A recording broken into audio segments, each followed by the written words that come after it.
Howarth, founder of Parents Against Grooming UK. Billy, what did you make of what Rishi Sunak had to say there? If it goes that way, I'll be happy. I will be really happy with that because at the moment we're seeing them get 2 years, 4 years, 6 years. So yeah, lifetime in prison will be more of a deterrent than 2 years or 4 years. Now, you've done an awful lot of campaigning about this issue. Is the problem still as bad as it ever was, or are things improving around the towns across the country? Absolutely not. We're just bringing it to light more. It's happening all across the country, in every town. It's widespread. It's massive.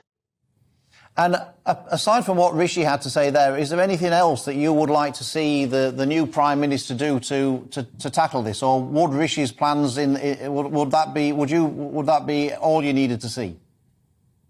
No, absolutely not. There's more work to be done on this situation, on these crimes. I think top-down reform is needed on children's services right across the country.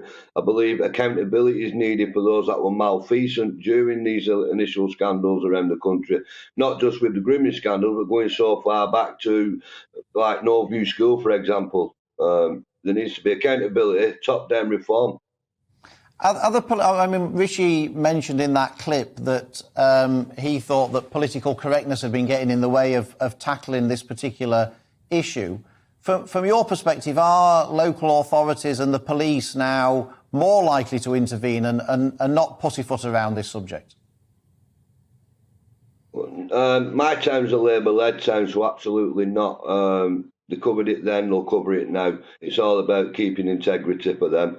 So no, I don't believe that. I don't believe that it's got any better. I believe there was complicit then in the abuse of children. I believe we're still complicit now by their inaction. And so in Rochdale, where you are, where obviously this was a massive issue, is it still a massive issue in Rochdale? Is it still happening regularly? Are the police still not doing enough to tackle it? Well, we're now talking about Oldham, what's the goings on in Oldham, which is right next door to Rochdale. Same men, different towns, so it shows how widespread it was. Not all these men were convicted back in 2014.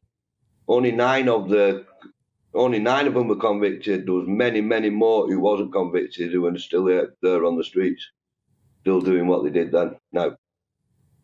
Now, I'm from Bradford, and it's a big issue in Bradford, particularly in Keighley, which is the next-door constituency to mine. And the local MP there, Robbie Moore, has been calling on the council to have a sort of a Rotherham-style inquiry into child sexual exploitation and grooming. Do those inquiries help? Did the inquiry in Rotherham actually help to tackle the problem in places like Rotherham?